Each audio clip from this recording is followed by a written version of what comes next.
예, 레드햇 최원영이라고 합니다. 저는 레드햇에서 주로 이제 클라우드 기반 솔루션들을 좀 담당을 하고 있고요.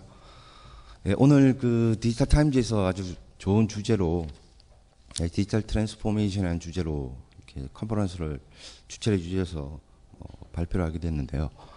우선은 사실 이 디지털 트랜스포메이션 같은 이런 용어들은 되게 새롭게 많이 나옵니다. 사실 항상 혁신은 어느 때나 있어 왔죠. 예. 그래서 지금 우리가 해야 될 하나의 혁신이 이런 이름으로 존재한다고 이제 생각을 하고 있고요. 왜 이런 디지털 트랜스포메이션이라는 것으로 변화가 일어나야 되는가라는 걸 생각해 보면, 기존에 사실 한 5년 전부터 이런 IT 컨퍼런스에서 에어비앤비나 우버 같은 얘기가 그때부터 막 나오기 시작했었습니다. 그때는 사실은 IT라는 게 어떤 비즈니스의 중심이라기보다는 비용만 쓰는 그런 조직 뭐 이런 걸로 많이 생각을 했었죠. 근데 현재는 이 IT 기술이 비즈니스에서 되게 중요한 하나의 도구로 자리 잡고 있는 그런 상황이죠. 그래서 이 디지털 트랜스포메이션 자체가 어떻게 보면 비즈니스의 어떤 전환입니다. 그죠? 비즈니스를 하는 데 있어서 기존에는 뭐 제조업이면 제조를 하는데 어떤 비용을 많이 투자했지만 지금은 그렇지 않다는 거죠. 제조를 하기 위해서 어떤 데이터들을 많이 수집해야 되고, 그걸 사용하는 사람들을 또 분석을 해야 되고, 어떤 걸 만들어야 될지 그게 다 IT 기술로 분석이 돼야 되는 거잖아요. 그래서 지금의 이제 IT 벤더들, IT 기술 제공하는 벤더들은 이런 디지털 트랜스포메이션에 대해서 되게 많은 얘기를 하고 있는 그런 상황입니다. 특히 이 산업군 자체가 이제 붕괴되는 거죠. 기존에 어떤 제조업을 했던 GE 같은 회사가 지금 제조업으로 수익을 많이 내고 있느냐? 그렇지 않다는 거죠. 서비스로 수익의 절반 이상을 내고 있는 그런 상황이라는 겁니다. 자, 이러다 보니까 사실 에어비앤비나 우버 같은 경우는 기존의 어떤 산업에서 새롭게 자기가 비즈니스를 어떤 형태로 해야 될지 아이디어를 가지고 그거를 IT 기술과 잘 접목을 해서 내가 가진 어떤 자원이나 이런 거 별로 없지만, 인적 자원이나 이런 건 없지만 비즈니스를 키운 겁니다. 에어비앤비는 사실 지금 힐튼 호텔 산업에서 1등인 힐튼을 넘어섰습니다, 이미. 그죠?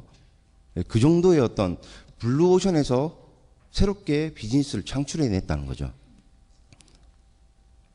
자, 그 비즈니스를 창출해내는 데 있어서 가장 중요한 게 뭐였는가?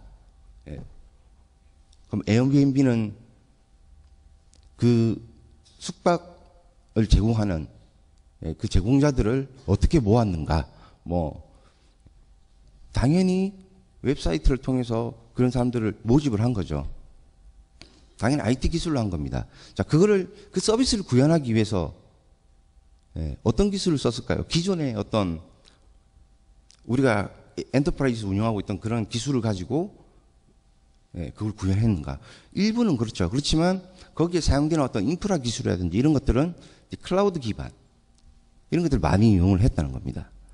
현재 이제 이 디지털 트랜스포메이션을 이끄는 것은 사실은 기술이라는 거죠. 기술.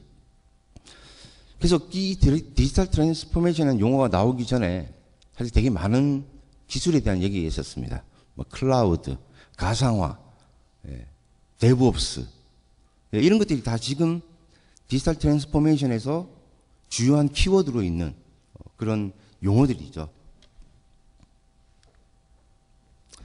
자, 그리고 이제 이런 그 디지털 기반의 어떤 기술들이 실제로 수익을 가져다 주고 있는 거죠. 아까 말씀드렸던 GE 같은 회사가 기존에는 제조로 그 수익을 냈지만 이제는 서비스, IT 기반의 서비스로 이제 수익을 내고 있다는 겁니다.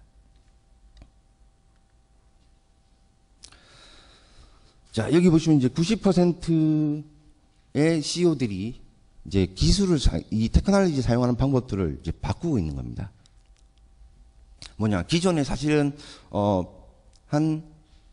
제가 이제 레드햇에 들어온 게 지금 올해 10년 됐습니다. 예, 제가 레드햇에 처음 입사했을 때는, 리눅스를 얼마나 많이 쓰고 있었겠습니까? 그때는 저희 매출이 엄청 작았었어요. 저보다 먼저 들어왔던 엔지니어가 있었는데, 그분은 한 분기에 레드 엔터프라이즈 리눅스를 한 개 팔았다고 그러더라고요. 지금 현재는 엄청난 차이가 있는 거죠. 이만큼. 점점 세월이 가고 시장의 요구사항과 그 비즈니스 요구사항에 따라서 우리가 어떻게 바뀌어야 되는지가 이제 거기서 나오는 거죠. 오픈소스라는 것도 사실 그걸 도입해서 쓰는 것도 얼마 안 됐었습니다. 지금 어떻게 보면. 사실 사용은 하고 있지만 이걸 정말 오픈소스에 기여하고 이런 것들은 얼마 안 됐다는 거죠.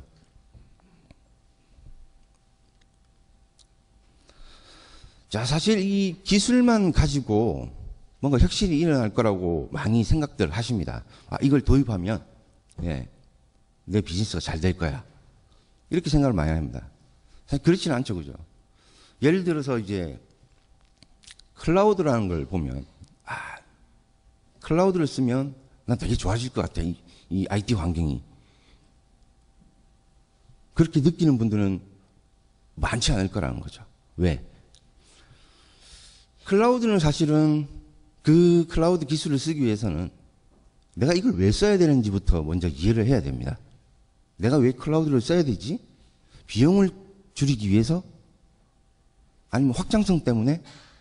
예, 이런 생각으로 이제 클라우드를 도입하죠. 근데 그 이전에 그냥 가상화라는 기술을 또 도입해서 썼었습니다. 가상화는 왜 썼는가? 자원 통합이라는 명목으로 이제 많이 도입을 했죠. 비용 절감과 자원 통합. 그럼 클라우드는 뭔가? 이거 왜 써야 되는가? 중요한 거는 가상화는 기존에 우리가 피지컬 기반의 어떤 워크로드들을 옮길 때 썼었습니다. 가상화가 제공하는 중요한 기능 중에 하나가 P2V라는 게 있죠. 하드웨어에 있던 OS 설치되어 있는 그 상태를 그대로 가상화로 옮겨줍니다. 가상 머신으로 만들어주죠. 이 의미는 뭔가 수정이 없다는 의미입니다. 내가 쓰는 어플리케이션에 수정 없이 그냥 가져다 쓴다는 거죠. 가상화에서는. 그리고 HA 구성 뭐 이런 것도 가상화에서 그냥 지원을 해줍니다. 죽으면 살려준다는 거죠. 근데 클라우드는 사용을 해보면 살려주지 않습니다. 죽으면 죽는 대로 그대로 놔둡니다. 그럼 뭐가 바뀌어야 된다고 생각을 하십니까? 어플리케이션 자체가 죽어도 뭔가 내가 하나의 VM이 죽어도 서비스가 계속 영속될 수 있는 그런 구조를 가져야 된다는 거죠. 분산 환경의 어플리케이션이야만이 클라우드에 적합한 겁니다. 근데 이제 보통 클라우드를 옮겨올 때 그런 분산 환경의 어플리케이션 환경이 아닌데도 불구하고 옮겨갑니다. 이게 좋은 기술인지 알고. 그렇게 옮겨갔는데, 장애 나고, 그 장애에 대응하지 못하고, 어플리케이션은 확장이 되지 않는데, 왜 클라우드를 쓰는데 장애가 이 로드를 건지지 못하냐. 이런 얘기가 나오는 거죠. 그래서 이런 디지털 트랜스포메이션이라는 이런 우리 도전 과제에 있지만, 중요한 건 어떤 기술들을 쓸 때 이 기술을 어떻게 우리가 활용해야 되는지를 먼저 잘 생각을 해봐야 된다는 겁니다.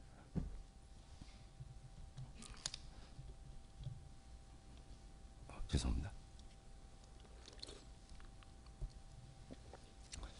그래서 보통 이제 이 기술을 적용할 때 기존에 내가 비즈니스 운영하던 어플리케이션들을 그럼 그대로 쓸 건가? 그래서 이제 차세대의 아키텍처를 고민을 해야 되는 겁니다.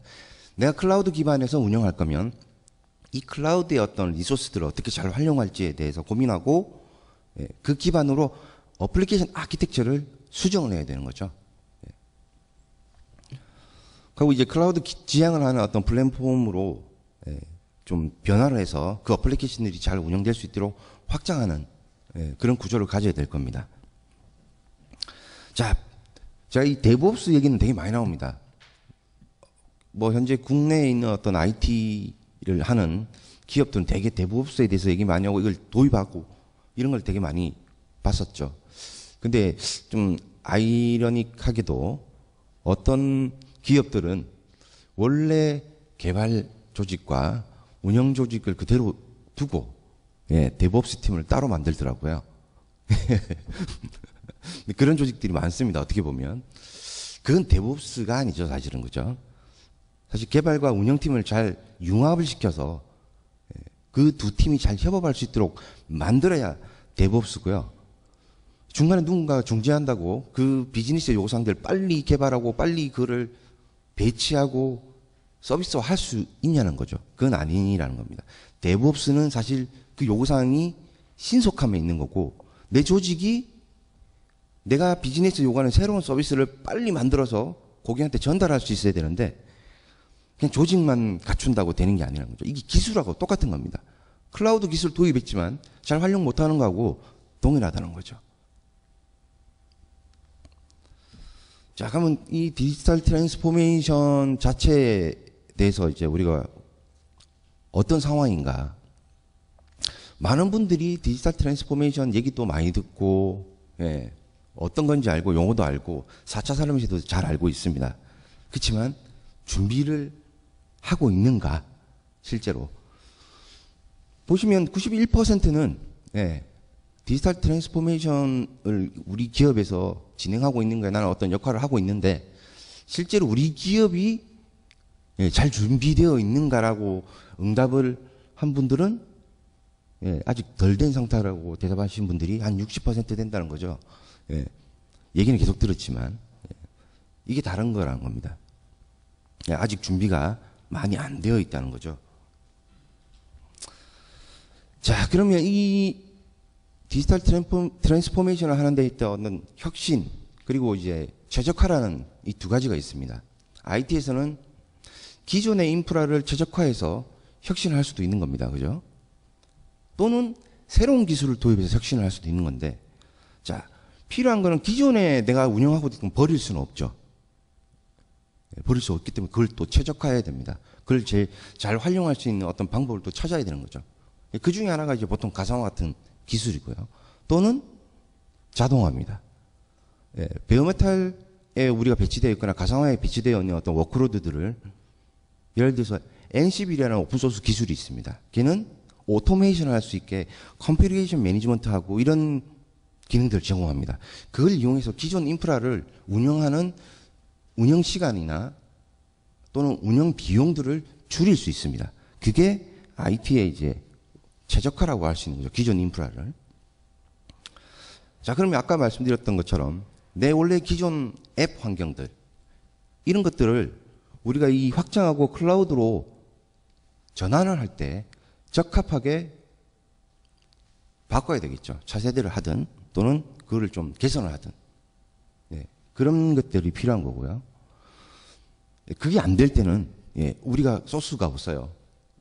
누군가가 만들어준 우린 솔루션을 가져다 썼는데 소스가 없기 때문에 이거 차세대를 할 수 없습니다. 그렇다면 새롭게 뭔가 진화되어 있는 형태로 앱을 빌드를 해야 되겠죠. 새로 만들어야 되겠죠. 이 네 가지가 현재 그런 것들을 하기 위한, 우리 IT 트랜스포메이션을 하기 위한 과제라고 할 수가 있습니다. 자, 그러면 보면 우리가 메인테인하고 또는 이제 혁신하는 데 있어서 어느 쪽에 IT 비용을 많이 쓰고 있는가라는 걸 이제 분석을 해보니, 지금 서비스를 운영하는데 거의 70% 정도의 비용을 쓰고 있고요. 그리고 이제 이걸 시스템을 확장하는데 한 19% 정도, 또는 이제 새로운 기술을 도입하는데 한 11% 정도의 비용을 쓰고 있다고 합니다. 자, 그러면 이제 여기 아까 얘기했던 것처럼 IT 자원 최적화, 운영을 하는 데 있어서 그 최적화를 하는데 70%를 쓰고 있는 거고요. 또는 새로운 확장, 뭐 앱을 새롭게 확장할 수 있는 형태로 개발한다든지 뭐 이런 것들이 한 30% 정도에 포함이 되는 거죠. 자, 이런 과정들을 특정 어떤 금융 서비스를 하고 있는 이제 기업이 이 디지털 트랜스포메이션으로 가기 위해서 뭐 어떤 작업들을 했는가라는 걸 이제 보여주는 건데요. 기본적으로 전통적으로 우리는 예전에 레거시 기반의 어떤 서버들을 되게 많이 운영합니다. 현재도 이런 하드웨어 단위로 서버를 설치하고 운영하는 곳들도 아직도 있습니다. 그런 시스템들을 어떤 시스템의 어떤 사용량이나 이런 것들 분석해서 로드를 분석해서 가능하면 가상화로 통합을 해야 되겠죠. 그런 과정을 거친 겁니다. 지금 대부분의 기업들이 이런 과정에 와 있는 거죠. 자, 그 다음은 요즘 많이 일어나는 겁니다. 내부에 프라이빗 클라우드를 구축하는 거죠. 사실 클라우드와 가상화의 차이는 뭐 저는 그렇게 봅니다. 사실 그건 우리가 기술, 뭐 예를 들어서 뭐 가상화 솔루션, 이제 클라우드 솔루션, 이걸로 사실 구분을 하는 게 아니거든요. 그건 인프라에 대한 클라우드의 개념이고요. 실제 전체적인 클라우드라는 개념을 봤을 때 그건 내 어플리케이션이 죽지 않고 잘 돌아갈 수 있는 그런 구조인가가 사실은 클라우드입니다. 그래서 가상화에서도 사실 클라우드를 할 수 있어요. 왜? 가상화는 좀 사실 리소스의 제약이 있습니다. 운영을 하는데. 왜냐하면 하나의 클러스터라는 개념으로 스토리지와 네트워크가 또는 서버들, 하이퍼바이저들 이렇게 묶어야 됩니다. 그 대수가 좀 제한적이죠. 새로운 더 많은 확장이 필요할 때 그 클러스터 하나 더 만들어야 되는 거고요. 근데 보통 우리가 말하는 이제 오픈스택 같은 클라우드 기술들은 하나의 오픈스택 클라우드 만들어 놓고 계속 컴퓨터 노드를 붙여나갈 수 있습니다. 스토리지도 계속 붙여나갈 수 있습니다. 하나의 매니지먼트로 계속 스케일 아웃 되는 구조라는 거죠. 자, 이런 구조를 그냥 인프라에서 할 수 있는 거고요. 어플리케이션은 그거하고 상관없이 구현하면 되는 거죠, 사실. 그래서 현재는 이제 이 프라이빗 클라우드를 많이 일반 민간 기업들이 시도를 하고 있습니다. 저희가 이제 예를 들면 모 증권사나 또는 이제 금융 시스템들이 오픈 스택에 대해서 POC도 해보고 실제로 구축도 하고 뭐 이런 현재의 상황입니다. 자, 퍼블릭 클라우드 되게 많이 씁니다. 저희가 이제 이 퍼블릭 클라우드를 바라볼 때 또 한 가지 어떤 좀 고민스러운 부분들이 또 생겼습니다. 왜냐? 사실 기술들이 기존에 우리가 U2L이라고 해서 유닉스에서 리눅스로 이게 마이그레이션 한 이유는 락인을 사실은 오픈소스를 쓰는 이유는 어떤 밴드에 락인되는 걸 벗어나기 위해서 쓰는 거거든요. 근데 퍼블릭 클라우드를 쓰면 또 다른 락인이 생깁니다. 뭐 아마존을 쓰면 아마존 API 락인되고요. MS 애저를 쓰면 애저의 API 락인되고 구글 클라우드 엔진을 쓰면 구글의 락인됩니다. 현재는 그렇습니다. 이 세 개를 어떤 기술이 어떤 솔루션이 또 하나의 API로 통합을 해주면 락인을 좀 벗어날 수는 있겠죠. 그걸 할 수 있는 게 사실은 하이브리드 클라우드로 얘기하고 보통 멀티 클라우드로 얘기하는 그런 개념입니다. 그래서 이제 여기 보시면 퍼블릭도 하고 프라이빗도 하겠죠. 자, 퍼블릭 같은 경우는 아직 국내에서 뭐 보안이나 뭐 이런 것들에 대해서 많은 의구심을 가지고 있는 거죠. 그래서 프라이빗 클라우드를 쓰는 거고요. 현재는 다 퍼블릭 클라우드도 갈 수도 없는 상황입니다. 그죠? 그런 문제 때문에. 그래서 현재는 이제 하이브리드라고 얘기하는 하이브리드 클라우드 형태를 많이 생각을 하고 있는 상황입니다. 그래서 지금은 이제 이 하이브리드 클라우드 기술들이 되게 많이 주목을 받고 있는 상태고요. 자, 기존에 이제 이 얘기는 뭐 제가 계속 앞에서 했던 거죠. 그래서 이제 옵티마이징을 통해서 효율성을 높이고, 그다음에 기존의 이제 어떤 앱 또는 데이터 운영하는 방식들을 좀 통합을 해서 생산성을 향상시킬 수 있는 그런 구조를 만들어야 되는 거고요. 자, 클라우드 가상화 이런 기술들이 사실 신속성을 제공해 줍니다. 원래 베어메탈 같은 경우는 OS 설치하고 이런 과정들 때문에 되게 하나의 서비스를 런칭하는 데 시간이 많이 걸렸죠. 그렇지만 가상화나 클라우드를 통해서 되게 빠르게 서비스를 배치할 수 있습니다. 그게 다 뭐 템플릿 같은 그런 기술을 통해서 가능한 거고요. 자, 오픈 소스라고 하면 사실은 이 혁신의 대명사죠. 네. 지금 인텔 기반의 서버들을 되게 많이 대부분 사용하고 계시잖아요. 네. 그게 리눅스라는 OS 때문에 그렇게 된 거죠. 어떻게 보면. 네. 이 오픈 소스라는 거는 뭐 사용하는 사람만 잘 쓰면 좋을 수도 있지만 사실 사용하는 것도 오픈 소스에 대한 기여기도 합니다. 그렇지만 오픈 소스를 잘 활용하면 또 어떤 거기에 또 기여도 해야 되겠죠. 그래서 국내 어떤 기업들도 사실 지금은 오픈 소스 프로젝트를 주도하는 기업들도 많고요. 그래서 이 혁신이라는 게 지금 국내에서도 많이 잘 이루어지고 있는 상태입니다. 자, 대부분의 지금 주목받고 있는 IT 기술들은 다 오픈 소스 기반이죠. 뭐 클라우드 기술도 오픈 소스, 오픈스택이라는 그런 기술들이 되게 많이 주목받고 있고요. 뭐 아파치 하둡, 뭐 모바일 관련돼서 모바일 어플리케이션 플랫폼들도 실제로 오픈 소스 플랫폼들이 되게 많습니다. 자, 이 보시면 얼마나 많은 기업들이 이제 오픈 소스를 도입해서 사용하고 있는지에 대한 내용입니다. 이거. 블랙덕이라는 회사가 조사를 했던 내용이고요. 자, 78% 정도의 기업이 이제 다 오픈소스로 운영되고 있다는 얘기입니다. 우리가 잘 알고 있는 IT 뭐 서비스 회사들은 다 오픈소스를 쓴다고 얘기할 수 있지만 또 그 외에도 제조업이나 민간 쪽에서도 이렇게 쓰고 있다는 거죠. 자, 오픈소스라는 건 사실 이제 코드만 얘기하는 게 아닙니다. 아까 얘기한 것처럼 이 오픈소스라는 거를 우리가 어떤 기술을 만들기 위해서는 오픈소스 공개되어 있잖아요. 개발자들이 같이 어떤 프로젝트에 같이 기여를 해야 되는 거죠. 자, 문제가 이제 이번에 보면 뭐 여러 가지 문제가 생겼습니다. 보안적인 문제, 보안 이슈들이 막 나왔죠. 뭐 랜섬웨어 이런 것도 있겠지만, 자, 그런 것들은 사실 오픈 소스 기술 업데이트를 안 해서 생긴 건긴 하지만 보안 이슈의 대부분은 업데이트를 안 해서 생기는 겁니다. 그렇지만 그걸 픽스를 하는 거를 얼마나 빨리 할 수 있느냐도 중요합니다. 오픈 소스는 해커의 소스가 공개되어 있어서 보안에 더 취약할 거라고 생각하시는데 그렇지 않다는 거죠. 해커보다 개발자가 훨씬 더 많습니다. 그 코드를 만드는 사람이 훨씬 더 많다는 거죠. 더 많은 사람이 그 코드를 보고 있고 취약점을 알고 수정을 한다는 거죠.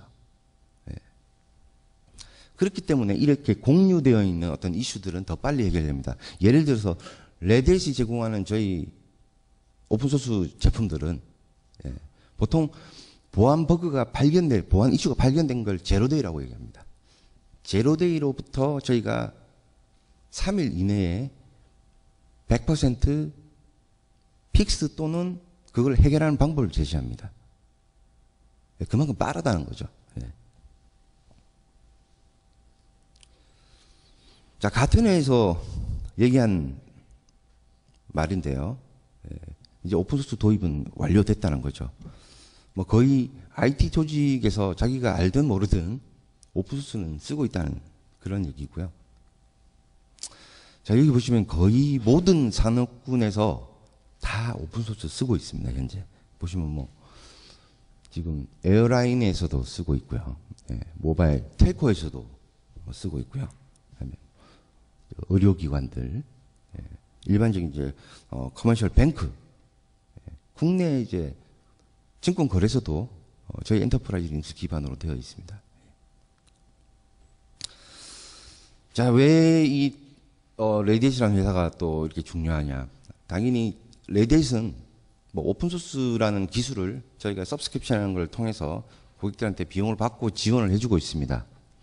레디햇이 왜 중요한지를 또 말씀드리면, 레드햇은 처음에 그냥 레드햇 리눅스라는 걸로 그냥 완전 공개되어 있는 FTP에 설치 이미지를 그냥 공개했었습니다. 레드햇 리눅스 9버전까지요. 근데 9버전 이후로는 달라졌습니다. 레드햇 엔터프라이즈 리눅스라는 게 나왔고요. 그 다음에 공짜로 제공하는 거는 페도라라는 버전으로 이렇게 저희가 두 가지로 나눠졌습니다. 자, 레드햇 엔터프라이즈 리눅스는 왜 나왔는가? 저희가 그냥 공개해놓고 아무 비용을 받지 않는 그런 리눅스 배포판은 지원이라는 걸 해드릴 수가 없죠.